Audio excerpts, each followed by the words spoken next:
an independent engineer. He looks at the signs, and he has his way he wants the signs to read, or he has his way he wants the operation to go.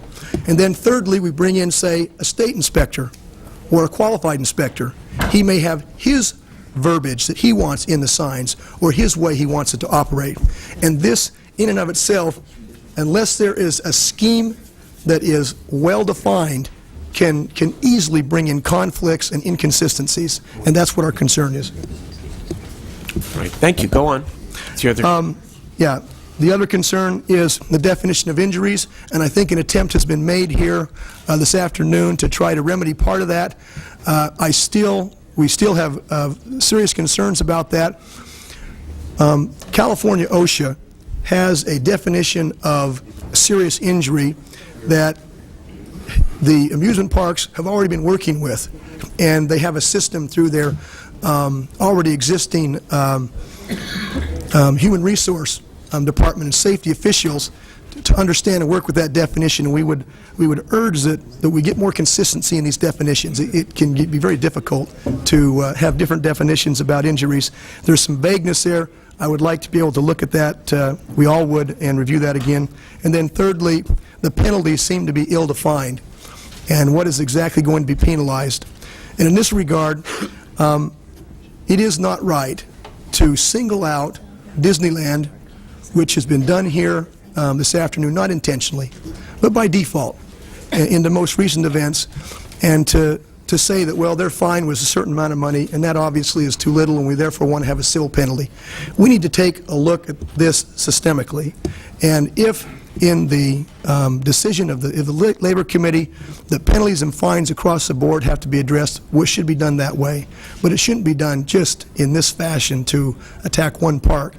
There's civil, a person can file a lawsuit against an amusement park, and it has never been the intention, it is not the intention now, and it will never be the intention of the amusement industry to restrict individuals from bringing civil actions against the parks or manufacturers.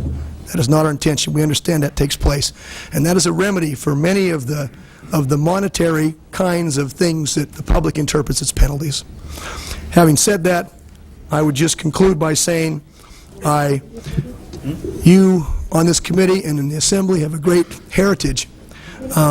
We have the finest industry in the world, in my opinion. And I have been in amusement parks throughout the world. And I'm grateful to be associated with the individuals in the amusement industry.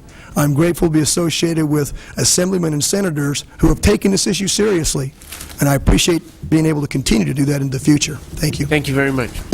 Mr. Chairman, members, I'm Lee Adler, representing the California Travel Industry Association, which is kind of an umbrella organization that covers a variety of entities comprising our travel and tourism industry, including the hotels and restaurants and transportation facilities, etc., and including attractions. And it's too bad we don't have a nice word to characterize something between support and oppose in this case, because opposition is really a misstatement, I think.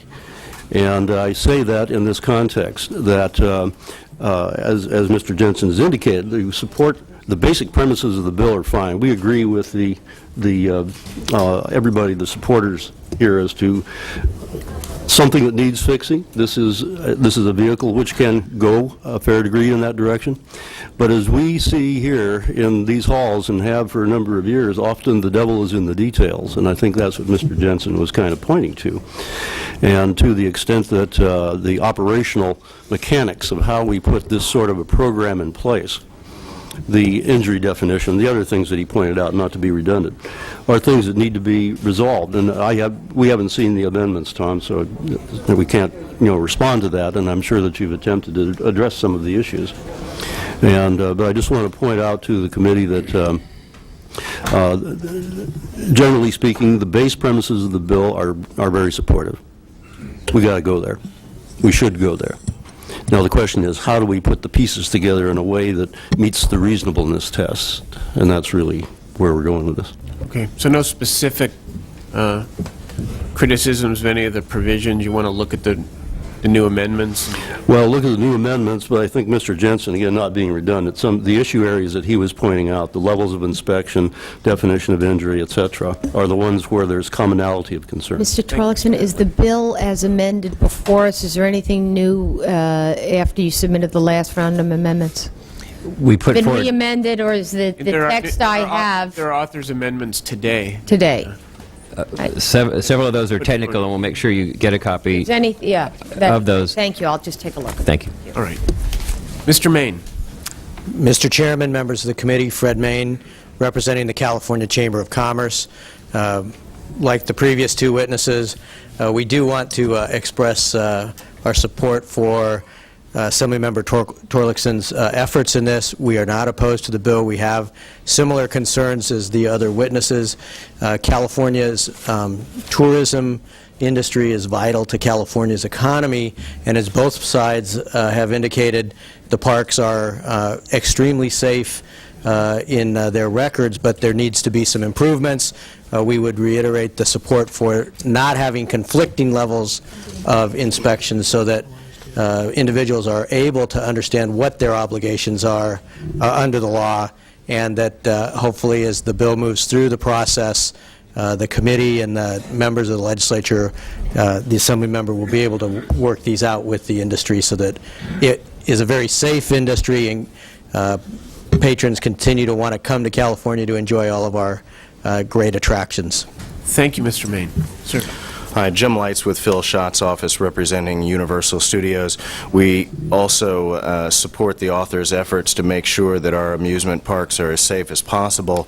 We're at a minor loss because we've not had a chance to take a look at today's author's amendments, but we'd simply like to point out at Universal Studios that many of our rides and attractions are very unique and in some cases indeed one of a kind, and Universal Studios employs full-time individuals whose sole job it is to inspect each ride and attraction every single day and throughout the day as different patrons move through those rides and attractions.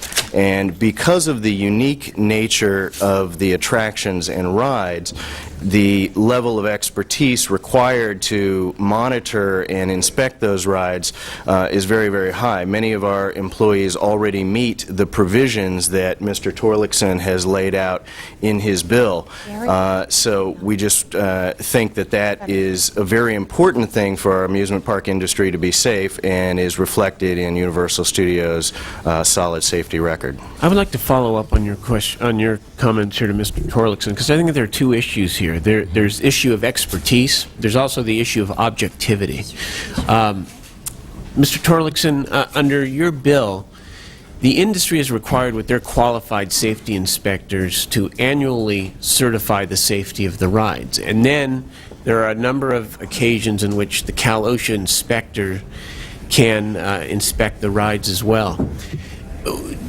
What are the qualifications of the Cal OSHA inspectors, especially with some of the more complicated engineered rides, and how do we assure that the state oversight actually accomplishes what we want it to accomplish, that is an objective look at the safety of the rides at these parks?